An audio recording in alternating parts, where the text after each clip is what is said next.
ఏంటి 50% వరకు తగ్గింపా? అవును మరి మన Gayathri Reddy silks weaver sale లో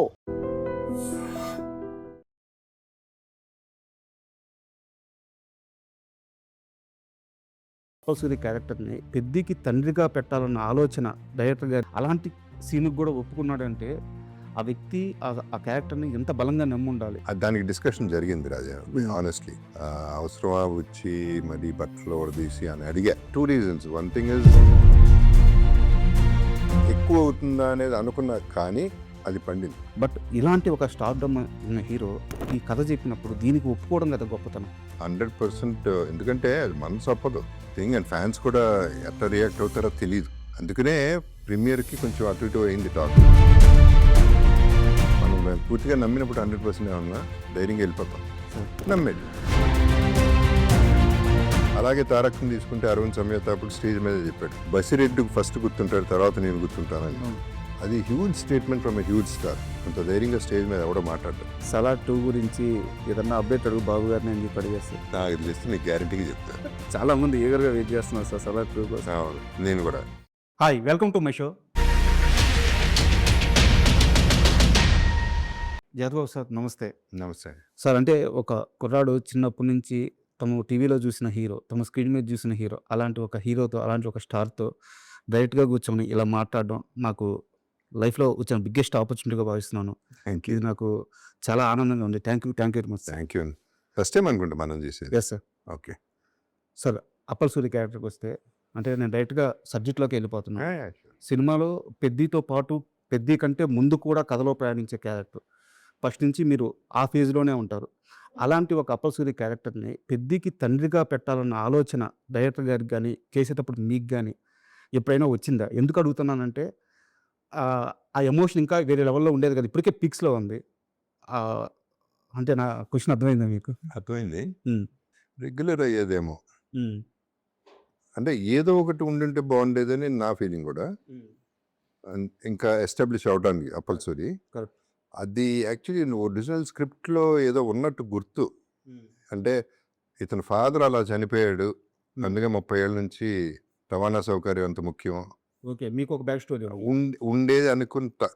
this what I heard. I didn't discuss with Buchi. Sir. అంటే ఇంకొంచెం ఎస్టాబ్లిష్ అయ్యేది character. That much I agree. ఫాదర్గా ఉంటే బాగుండేది అనేది I don't think of it till now. And ప్రతి యాక్టర్కి ఒక ఫేజ్ ఉంటుంది సార్. ఇప్పుడు 90s అంటే స్వార్థం లేని సినిమా కాబట్టి ఫాదర్ అయి ఉంటే ఫాదర్ కోసం అనేది అయిపోతుంది.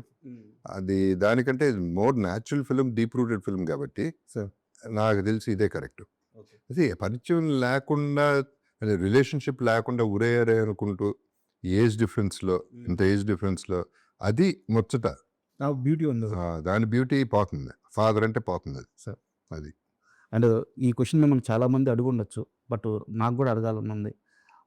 అప్పల్ సూరి క్యారెక్టర్ చివరికి వచ్చినప్పుడు అక్కడ మీరు చేసిన యాక్టింగ్, అంతఃపురం సినిమా క్లైమాక్స్ని ఖచ్చితంగా గుర్తు చేసింది. నా రివ్యూలో కూడా నేను అదే చెప్పాను. ఒక నటుడు సినిమాలో క్యారెక్టర్ని ఓన్ చేసుకుంటే అలాంటి ఒక అవుట్పుట్ వచ్చినప్పుడు తన ముందు ఎవరున్నా, ఎలాంటి ఒక టెక్నీషియన్ వర్క్ చేస్తున్నా అందరినీ తినేస్తాడు. జగత్ బాబు తినేసాడు ఆ సీన్లో, మిగతా అందరినీ తినేసాడని చెప్పాను అనమాట. సో ఆ క్యారెక్టర్లో అంత ఇన్వాల్వ్ అవ్వడానికి మీకు ఇచ్చిన ఆ ఇన్పుట్ ఏంది? మీకు వచ్చిన ఏం తీసుకున్నారు ఆ క్యారెక్టర్ నుంచి మీరు? What you ask me now ఎవరు అడగల సార్. సో అందరూ అడుగుంటారని మీరు అనుకుంటున్నారు, కానీ ఆనెస్ట్గా నాకు వచ్చింది ఆ ఫీలింగ్. అంతఃపురం గుర్తొచ్చింది సార్. ఆ టాపిక్ కూడా వచ్చినట్టుంది. అంతఃపురం మించిపోవాలి ఈ షాట్ అనేదే నా జెన్యున్ ఫీలింగ్ చేసినప్పుడు కూడా. ఇది ఒక చిన్న అలా స్ట్రే అయింది థాట్. బట్ అప్పల్ సూరి అనేవాడు పండాల్సిందే. అప్పల్ సూరి ఎందుకంటే ఆ లాస్ట్ మాట, ఆ చూపు, ఆ బాధ, అవన్నీ కూడా has to drive the film. అక్కడి నుంచి సినిమా నడిపిస్తాయి. సో ఆ డ్రైవ్కి చాలా ఇంపార్టెంట్ అక్కడ. సార్, అంటే నిజంగా చచ్చిపోవాలి, నిజంగానే అది వెళ్తే కానీ, ఆ లూప్లోకి వెళ్తే కానీ అది పండదు. అది ఏమాత్రం పెసరట్టు ఇటు అయినా ఇబ్బంది. నెంబర్ 1. నెంబర్ 2, మీరు అడిగారు కాబట్టి చెప్తున్నాను, అది చేసేటప్పుడు నేను ఎంతో మారుతున్నా, పెద్దతో మారుతున్నా, కానీ నా మనసు, నా చూపు అంతా ట్రైన్ మీద ఉంది. అది వెళ్ళిపోతుంది ఆ ట్రైన్ క్యారెక్టర్లో ఉండడం. నా బాధ మధ్య మధ్యలో అదే చూపిస్తున్నా. అంటే వెళ్ళిపోతాడేంట్రా, ఆపడేంట్రా అనేదే నా feel. Sir I'm very happy with this question because మంచి పాయింట్ ఇచ్చారు మీరు. మీ ఐడెంటిటీ అంటే మీరేం చెప్తారు? అంటే మాకు జగపతి బాబు అంటే ఒక పెద్ద సూపర్ స్టార్, ఒక పెద్ద హీరో, రాజేంద్ర ప్రసాద్ గారి సన్ను. సో ఇలాంటి ఐడెంటిటీ మాకుంది. సో మీ దృష్టిలో మీ ఐడెంటిటీ అంటే ఏంటి? నా ఐడెంటిటీ ఐఎమ్ యాక్టర్ అండి, అంతే. అంతే, అది అది అని కాదు, హీరో విలన్ అది కాదు. Sir and I'm a director's actor. Sir I'm not even on my own. అంటే ఫీడ్ డైరెక్టర్ దగ్గర తీసుకుంటా, బేస్ తీసుకుంటా, ఆ తర్వాత ఇక I do my bit. Sir అంతే. That is my identity and that is what I enjoy. I don't know how to prepare. I don't know what is preparation. I don't do homework. I'm not a method actor. ఏం కాదు, ఆ స్పాట్లో ఆ టైంకి అతని కళ్ళల్లో చూస్తా, అతనికి ఏం కావాలో అర్థమైపోతుంది, అది చేసేస్తాను. అది ఇక నా వేలోనే చేసేసుకుంటాను నేను. I keep doing what ever I feel at that. ఆ మూమెంట్లో ఏం జరిగితే అది జరిగినట్టు. ఇలా చెయ్యాలి అనేది ప్లాన్ ఉండదు అసలు. అది అంటే ప్రతి స్టార్కి కూడా ఒక టైం పీరియడ్ ఉంటుంది సార్, వాళ్ళు పిక్స్కి వెళ్ళే సమయం. అంటే ఇప్పుడు 90స్లో మీ సినిమాలు శుభలగ్నం కానీ ఇలాంటి పెద్ద పెద్ద సినిమాలు, పెద్ద పెద్ద హిట్లు పడింది. సో ఇప్పుడు కట్ చేస్తే ఇప్పుడు మీరు తెలుగు సినిమాకి కేర్ ఆఫ్ అయిపోయారు. ఏ స్టార్ సినిమాలు అయినా సరే మీకంటూ ఒక ప్రత్యేకమైన క్యారెక్టర్ ఉంటుంది. సో మీరు ఏ ఫేజ్ని ఎంజాయ్ చేస్తున్నారు కంపేరింగ్ దట్ ఫేజ్, ఈ ఫేజ్. సో ఇప్పుడు మీరు ప్రొఫెషనల్గా చాలా ఎంజాయ్ చేస్తున్నారు ఈ ఫేజ్ ఏనండి. ఈ ఫేజే. బికాస్ దీంట్లో బర్డెన్ లేదు నాకు, రెస్పాన్సిబిలిటీ. పెద్ద ఈజ్ అ రెస్పాన్సిబిలిటీ. సార్ అన్ని సినిమాలకు కాదు, వెరీ ఫ్యూ ఫిల్మ్స్ రెస్పాన్సిబిలిటీ తీసుకుంటా నేను. ఇది నాది, ఇది ఆడాలి, ఓన్ చేసేసుకునేది I would say Peddi. Sir so మిగతా అన్నీ నడుస్తూ ఉంటాయి అట్ట, కొన్ని రీజన్స్ వల్ల కొన్ని నడుస్తూ ఉంటాయి. సో ఇది ఎందుకు ఎంజాయ్ చేస్తున్నానంటే, నెంబర్ 1 రెస్పాన్సిబిలిటీ అన్నిటికీ లేదు. సో నా నెత్తి మీద బర్డెన్ లేదు కాబట్టి, హీరో మోస్తాడు కాబట్టి సార్ ఫ్రీ అయిపోయాను నేను. Number 2, the artist I'm working with, the technicians I'm working with, the span I'm going to. అప్పుడు నాకు ఫ్యామిలీ బ్యాంక్ ఒకటే ఉండేది, ఇప్పుడు అన్ని బ్యాంకులు ఉన్నాయి. So I'm very rich. So ఈ వస్తున్నాయి నాకు. And experiences with these people, the top notch people. ఇప్పుడు చూస్తే మన తెలుగులో I done almost with everybody. Sir I don't no, ఒక అల్లు అర్జున్ది, పవన్ కళ్యాణ్ గారి ఏళ్ళది మిస్ అయింది తప్ప, సార్ అది కూడా వస్తాయి, అవి కూడా చేస్తాం. అటు మలయాళం చూస్తే మోహన్ లాల్ గారు, మమ్మూటి గారు, ఇటు తమిళ్ చూస్తే రజనీ గారు, విజయ్, అజిత్, అటు కన్నడ చూస్తే దర్శన్, సుదీప్. సో ఎటు చూసినా ఐ బీన్. హిందీలో సల్మాన్ ఖాన్, ఆయనతో చేశాను, షారుఖ్ ఆయనతో యాడ్ చేశాను. సో ఇంత ఎక్స్పోజర్ నాకు హీరోగా వచ్చేది కానే కాదు. Sir so why should I enjoy this? Sir I'm enjoying this more. And మామూలుగా కిక్ సినిమాలో హీరో క్యారెక్టరైజేషన్ ఉంటుంది సార్. అది చూసినప్పుడు తన లైఫ్లో ఏ మూమెంట్ అయినా సరే తన కిక్ కోసం చేస్తుంటారు. రియల్ లైఫ్లో మిమ్మల్ని చూస్తుంటే నాకు అలా అనిపిస్తుంటుంది. ఎందుకంటే మీరు పడినన్ని సార్లు నాకు తెలిసి ఎవరు పడి ఉండరు, మీరు లేచినన్ని సార్లు ఎవరు లేచి ఉండరు. సో ఒక్కోసారి మీ మాట్లాడుతుంటే జగత్ బాబు లాగా బతకాలి అనిపిస్తుంది, ఇంకోసారి అమ్మో ఆయనలాగా బతకూడదు అనిపిస్తుంది. బట్ ఇది మూమెంట్ మీరు మీకు నచ్చిందే చేస్తూ పోయారు. సో ఒక్కసారి మీ లైఫ్ ఫిలాసఫీ గురించి చెప్పండి. ఫిలాసఫీ అంటే ఫస్ట్ ఆఫ్ ఆల్ అది లైఫ్ నన్ను సీరియస్గా తీసుకోకూడదు, దానికి అంత సీన్ లేదు. సార్ ఎందుకంటే ఎప్పుడు పోతుందో తెలియనప్పుడు దాని గురించి ఎక్కువ ఎందుకు ఆలోచించడం. అది నడిచేది ఎలాగో నడుస్తుంది, ఏది జరగాలో అదే జరుగుతుంది, ఇంకోటి జరగదు. ఏది రావాలో అదే వస్తుంది, ఏది రాకూడదు అది రానే రాదు. సార్ సో ఎందుకు దాని గురించి ఎక్కువ ఆలోచించడం అనేది లైట్ తీసుకుంటా. ఇది నీకు ఈ ఫిలాసఫీని, ఇప్పుడు ఇది ఫిలాసఫీ అనుకుంటే ఇది రైట్ రాంగ్ నాకు అనవసరం. I'm happy this way. Sir ఇలా తీసుకుంటే ఐఎమ్ హ్యాపీ. అంటే మీరు చెప్పే మాటలు ఏంటంటే మీరు దీన్ని లైట్ తీసుకుంటాను ఇలా చెప్తూ ఉంటారు, బట్ బ్యాక్గ్రౌండ్లో మాకు తెలిసే కొన్ని ఉంటాయి సార్. ఇప్పుడు నేను మీ సముద్రం నిర్మాతలని ఇంటర్వ్యూ చేశాను అనమాట, పుల్లారావు గారిని, భగవాన్ గారిని. సో వారు చెప్పింది ఏంటి, ఆ సినిమా కృష్ణవంశీ గారు రావడానికి కారణం జ్యోతి బాబు గారు. సో ఆయన మేనిఫెస్టేషన్ చేసి కృష్ణవంశీని ఒప్పించి ఇతనైతే కరెక్ట్ అని చెప్పేసి ఆ సినిమా కోసం ఎంత కష్టపడ్డాడో నాకు తెలిసిన చెప్పి వాళ్ళే చెప్పారు, ఇంటర్వ్యూలో చెప్పారు. సో ఒక ఫేజ్లో చాలా సీరియస్గా ఉంటారు లైఫ్ మీద కానీ కెరీర్ మీద కానీ, ఇంకో ఫేజ్లో ఆ డబ్బులు వాల్యూ ఇవ్వకపోవడము లేదా వస్తువుని వస్తువులాగే చూడడము.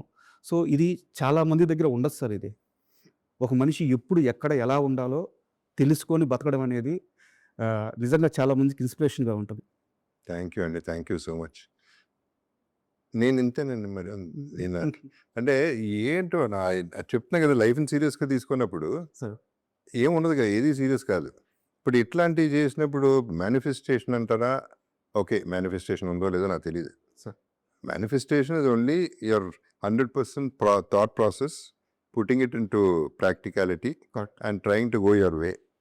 మనం స్ట్రైట్గా వెళ్తాం, ట్రై చేస్తాం, ఆడు డిస్టర్బ్ చేస్తూ ఉంటాడు. ఎవరు రంబాబు రోజు వెనక వచ్చినా తప్పుకోకుండా, అటు బార్ కనపడితే బార్కి వెళ్ళిపోకుండా టెంపుల్కి వెళ్తే మనకి పని జరుగుతుంది అనేది మన హోప్. కానీ మన ఒక్కళ్ళ వల్ల వరల్డ్ మారిపోయి మన కోసం చేయదు అనేది కొన్ని జరుగుతాయి. అట్లా అనుకుంటే చాలా మేనిఫెస్ట్ చేస్తూ ఉంటాం.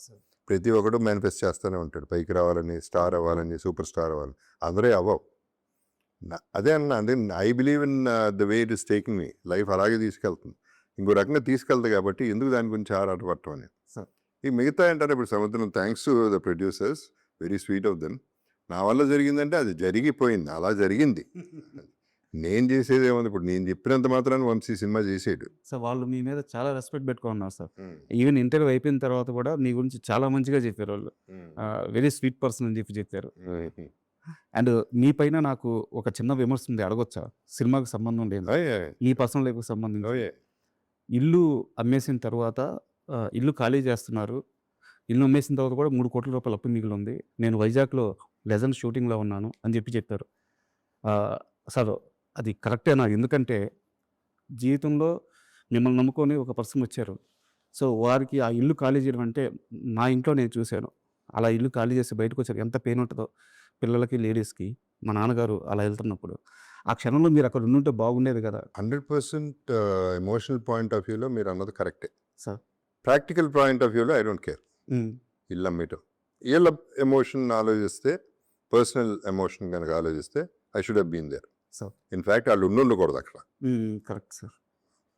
బట్ నా సిచ్యువేషన్ అది, నేను లెజెండ్లో అక్కడ స్టక్ అయి ఉన్నాను. షూటింగ్ నుంచి వచ్చేసి అంత అనిపించలే నాకు. అండ్ ఈ విషయంలో I have to thank my wife and children. Sir great person. Definitely వాళ్ళు ఇప్పటి వరకు అప్పుడు అడగల, ఇప్పుడు అడగల. మీరు లేకుండా నేను ఖాళీ చేశాను ఇల్లు అనేది టాపికే రాలే ఇంతవరకు. సో వాళ్ళు లైట్ తీసుకున్నారు, డెఫినెట్గా లైట్ తీసుకోవాలా, ఇబ్బంది పడి ఉంటారు, డౌట్ లేదు. But that is the way of life. Sir ఏం చేస్తాం, అది అయిపోయింది, ఇక నా చేతిలో లేదు అది అని చెప్పి ఉన్న సినిమా కూడా దాన్ని ఇబ్బంది పెట్టి ఇక్కడికి వచ్చి what is the point in doing it. అట్లా ఫ్యామిలీ సపోర్ట్ నాకు విపరీతంగా ఉంది కాబట్టి I'm living the way I'm living. Sir అది అది ఎక్కడ మా ఫాదర్ దగ్గర నుంచి తీసుకున్నా, మా బ్రదర్స్ నుంచి, మా సిస్టర్ లాస్ నుంచి, మా వైఫ్ అండ్ మా ఫ్యామిలీ గురించి ఎవరు నన్ను ఇబ్బంది పెట్టలే, ఎప్పుడు నన్ను అడగల. అంతపురం అప్పుడు ఫర్ ఎగ్జాంపుల్ నేను చేసేటప్పుడు డబ్బింగ్ చెప్తున్నాను, క్రూషియల్ డబ్బింగ్ అయిపోవాల్సిందే, సెన్సారు ఏదో ఉంటుంది కదా టెన్షన్. ఓ పక్క మా చిన్నమ్మాయికి ఎమర్జెన్సీలో ఉంది, అంత టైంలో కూడా ఆవిడే చూసుకుంది, వైఫే చూసుకుంది. సార్ నేను ఎవ్రీ మినిట్ కాల్ చేస్తా ఉన్నా, వంశీ కూడా పాపం ఎవ్రీ మినిట్ కాల్ చేస్తూ ఉన్నాడు. వంశీ అక్కడే ఉన్నాడు నాతో, బట్ తను ఫోన్ చేసేది వేరే అస్ట్రాలజర్, ఏంటి పరిస్థితి, పాప పరిస్థితి ఏంటని. సో ఇంత టెన్షన్లో కూడా చేసాం. బట్ ఈ రెస్పాన్సిబిలిటీ వాళ్ళు తీసుకున్నారు. సార్ ఇది వాళ్ళకి నిజంగా నమస్కారం పెట్టాలి, నాకు కాదు ఇక్కడ. So I don't take credit. Sir నేను ఈ క్వశ్చన్ అడగడానికి కారణం కూడా, వారి గురించి మీరు ఎక్కడా చెప్పరు, ప్రస్తావించరు. బట్ వారు పడిన పెయిన్ కూడా చెప్పుకోగలను. It's very nice one you ask, because humanity మీద వెళ్ళారు మీరు. Sir and wife and children గురించి ఆలోచించి మాట్లాడారు, చాలా మంచి విషయం. నేను మాట్లాడిన కాదు, ఆ ప్రస్తావన ఎప్పుడు రావట్లేదు, నెంబర్ 1. నెంబర్ 2, వాళ్ళు అసలు సినిమా ఇండస్ట్రీ కనెక్టెడ్ కాదు. అవును. సో వాళ్ళకి ఇంట్రెస్ట్ కూడా ఉండదు, నేను చెప్పినా చెప్పకపోయినా ఇంట్రెస్ట్ ఉండదు, చెప్పడం కూడా ఇష్టం లేదు. వాళ్ళు మా గురించి ఎందుకు చెప్తారు, మమ్మల్ని వదిలేయండి అని. మాల్కి వెళ్ళినా వాళ్ళు నా పక్కన నడవరు, ఎక్కడికి వెళ్ళినా పక్కన నడవరు, వెనకాల నడుస్తారు, లేకపోతే ముందు నడిచేస్తారు. సో వాళ్ళ గొడవ వేరు, వాళ్ళ లైఫ్ అది. సార్ అండ్ మళ్ళీ అప్పలసూరి క్యారెక్టరేషన్కి వస్తే, సో సినిమా చూసేటప్పుడు క్లియర్గా అర్థమవుతుంది మీ క్యారెక్టర్కి సంబంధించిన సీన్స్ ఇంకా కొన్ని ఉన్నాయి, మిస్ అవుతున్నాయి అని చెప్పేసి. ఆర్డర్లో ఎంత ఫుటేజ్ మీ సీన్స్ తీసేసి ఉంటారు అంటే, మీనే కాదు ఇంకా సినిమాలో చాలా సీన్స్ మిస్ అయినట్టున్నాయి.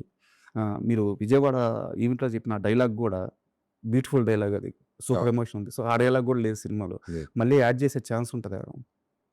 సినిమాలో యాడ్ చేసే ఛాన్స్ అయితే నాకు కనపట్ల, చేస్తే బాగుంటుంది నాకు ఉంది. ఎందుకంటే మోర్ దెన్ మీరు చెప్పినట్టు ఆ ఎమోషన్, ఆ డైలాగు, ఫర్ ఎగ్జాంపుల్ ఆ ఒక్క డైలాగు చాలా క్యారీ చేస్తుంది మెసేజ్. అంటే సెకండ్ హాఫ్ అంతా హీరో పడే కష్టం ఆ డైలాగుల్లోనే ఉంటుంది కదా, ఆ ఎమోషనే కదా క్యారీ చేసేది. అది ఉండుంటేనే బాగుండేదని నా ఫీలింగ్. అవి కాకుండా తనకి నాకు మధ్యలో ఉన్న బాండింగ్ సీన్స్, మంచి సీన్స్ ఉన్నాయి, అవి కూడా పడలా. సో ఇదొక్కటే నేను పర్సనల్గాను ఫీల్ అవుతున్నాను, అప్పల్ సూరిగా కూడా ఫీల్ అవుతున్నాను, 2 రకాలుగా ఫీల్ అవుతున్నాను. ఎందుకంటే అది కథ. అదే బుచ్చితో డిస్కషన్ మనం ఇందాక ఇంటర్వ్యూ చేస్తే ఇది లెంగ్త్ ఎక్కువైపోయింది సార్ అంటే చెప్పా, తప్పే అది. అది బాగుంటే ఎందుకు లింక్ అవుతుంది, బాగోపోతే లింక్ అవుతుంది.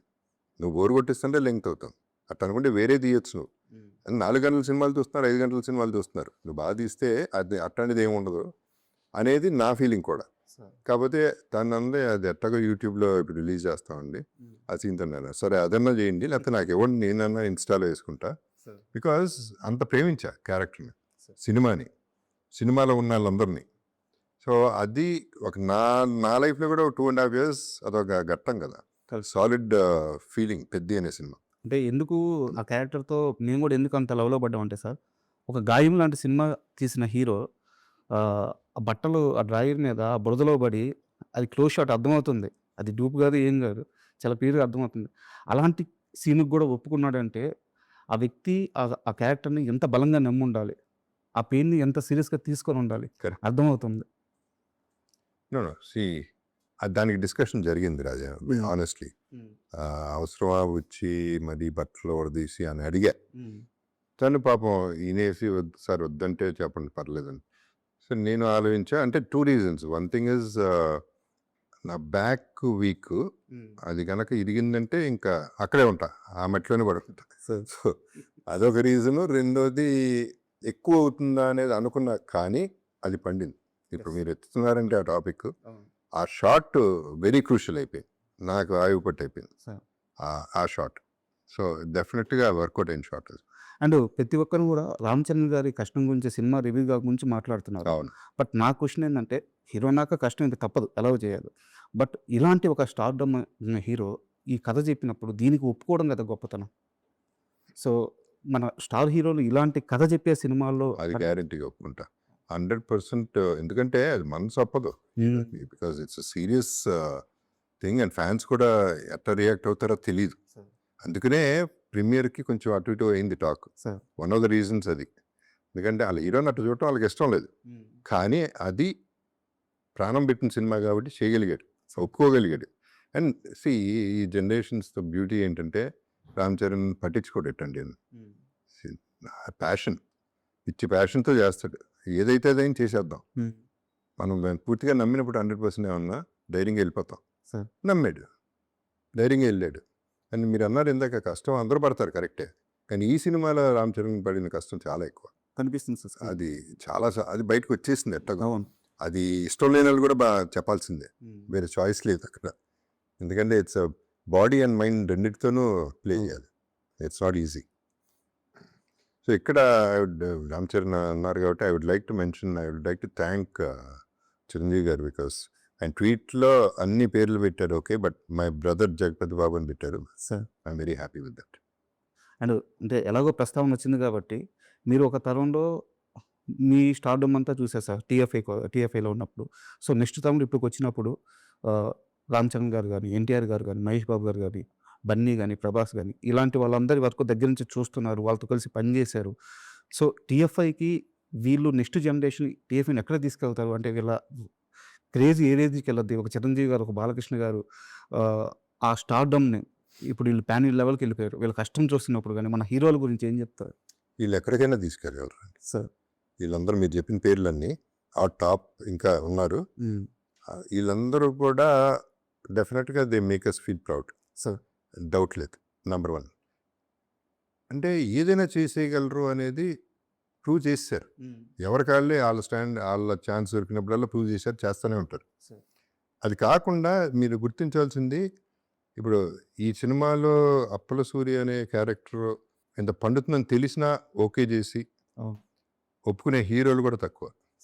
అలాగే తారక్ని తీసుకుంటే అరవింద్ సమేత అప్పుడు స్టేజ్ మీద చెప్పాడు, బసిరెడ్డికి ఫస్ట్ గుర్తుంటాడు, తర్వాత నేను గుర్తుంటానని. అది huge statement from a huge star. అది ఎవడో చెప్పడు, అంత ధైర్యంగా స్టేజ్ మీద ఎవడో మాట్లాడ్డు. కరెక్ట్. ఎందుకంటే అది అంటే అది యాక్సెప్ట్ చేయటం అనేది చాలా కష్టం ఒక హీరోకి. అంటే నేను కదా హీరో, నేను కదా సూపర్ అనేది ఉన్నప్పుడు. సో అట్లాంటి మనసు మహేష్ బాబు ఉన్నాడు. మేబీ స్టేట్మెంట్ ఎప్పుడు ఇవ్వలేదు కానీ శ్రీమంతుడు అప్పుడు అన్నాడు తినేశారు కదండి అన్నాడు. ఒక్క డైలాగ్ చాలు, వాళ్ళ దగ్గర నుంచి ఒక్క కాంప్లిమెంట్ చాలు. బికాజ్ అలా ఆ కాంప్లిమెంట్ రావడానికి చాలా కష్టం. బట్ ఈ హీరోలు ఎవ్వరికి ఆ ఫీలింగ్ లేదు. ఏముంది, నాది నాకుంది, సినిమా బాగుండాలి అంతే. సో ఇన్సెక్యూరిటీ లేదు. So that's a good thing. Balayya Babu garu అట్లా లెజెండ్లో.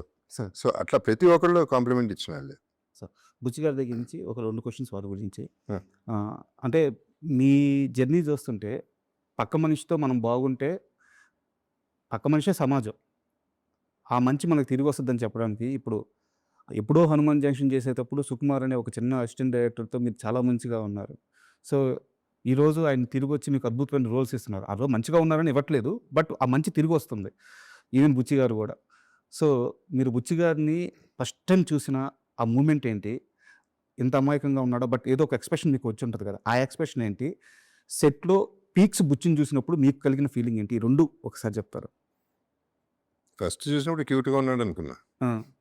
అంటే తన సైజు, తను అంటే ఫస్ట్ దూరిపోతాడు మనిషి. హగ్కి మామూలు హగ్గు చేయటం వేరు, అట్లా దూరిపోవడం వేరు. వచ్చేస్తారు. అదే చెప్తున్నా, వదిలితే సంకెక్కేస్తాడు ఆ టైప్లో. అంటే లవబుల్ పర్సన్ సార్ అనే ఫీలింగ్ అయితే వచ్చింది. అక్కడ తను హ్యాండ్లింగ్ నాన్నకు ప్రేమతో ఎక్కువ తెలుసు నాకు. సార్ బుచ్చి సుకుమార్ నాకు హనుమాన్ జంక్షన్లో చేశాడు, నా దాంట్లో చూసా. బుచ్చిని చూడలేదు. నాన్నకు ప్రేమతో అప్పుడు కూడా తను 1-2 సిచ్యువేషన్స్ ఉన్నాయి.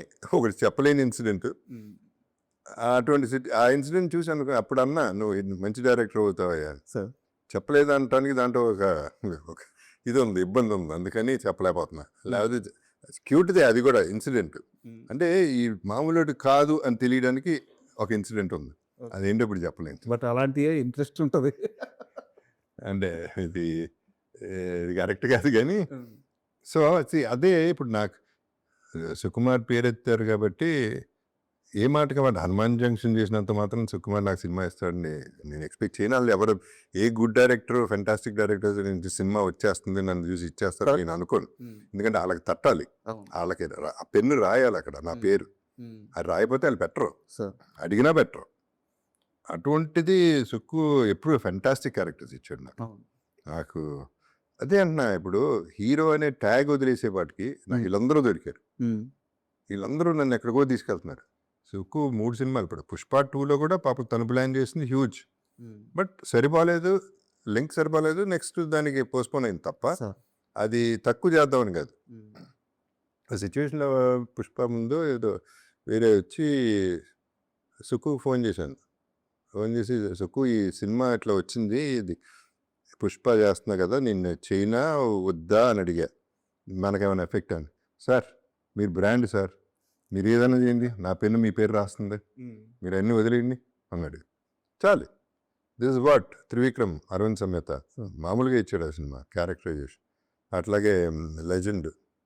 సో ఈ సినిమాలు ఇలా వీటిలోనే అయిపోయినాయి. 3 డైరెక్టర్స్ 6 సినిమా, ఫస్ట్ 5 సినిమాలు, ఇప్పుడు పెద్ద అది. అండ్ లెజెండ్ ప్రస్తావన వచ్చింది కాబట్టి రామ్ ప్రసాద్ గారిని ఇంటర్వ్యూ చేసింది సార్, కెమెరా రామ్ ప్రసాద్ గారిని.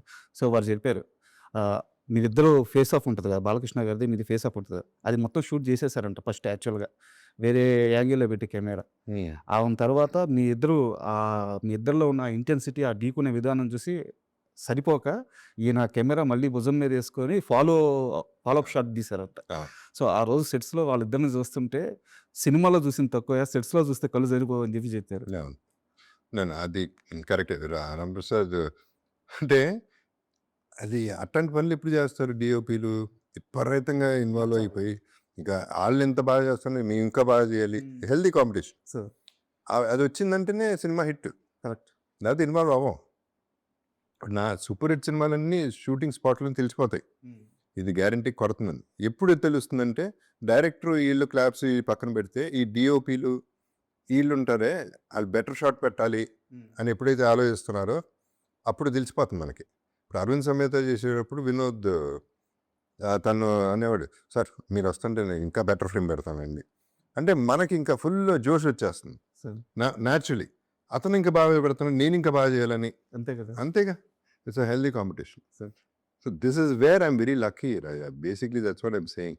వీళ్ళందరితో పని చేయగలగటం అక్కడే నా నా నా యాక్చువల్ టాలెంట్ బయటపడేది వీళ్ళ వల్ల. ఈ ఛాన్స్ నాకు అట్లా దొరికేది కాదు కదా హీరోగా అని. సార్ అది.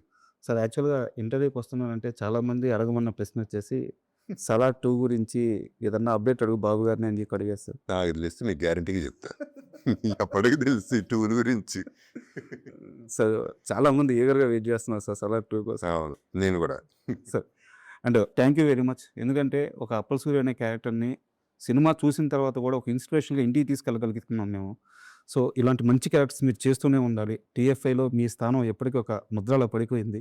సో దీన్ని ప్లీజ్ కంటిన్యూ చేయండి. Thank you very much. Thank you very much అండి. And for more videos, Please subscribe to iDream. Please subscribe to iDream. Please subscribe iDream. And please subscribe to iDream. For more videos, subscribe to iDream. please like, share, and subscribe to the channel. Congratulations, iDream. Subscribe to iDream. Subscribe to iDream. So subscribe to iDream Media. iDream team అందరికి huge congratulations. Please subscribe iDream Media. Please subscribe to iDream. Subscribe iDream. Please subscribe to iDream. iDream అంటే నా కళల ఛానల్ను subscribe చేసుకున్న నోరు తిరుగుతలేదు. మీరైతే గంట గుర్తు కొట్టండి. For more such videos, please subscribe to iDream. Subscribe to iDream. Please subscribe to iDream. Please subscribe iDream Media. Please do subscribe to iDream. Please subscribe to iDream Media. For best entertainment and information, please subscribe iDream. And don't forget to subscribe to iDream.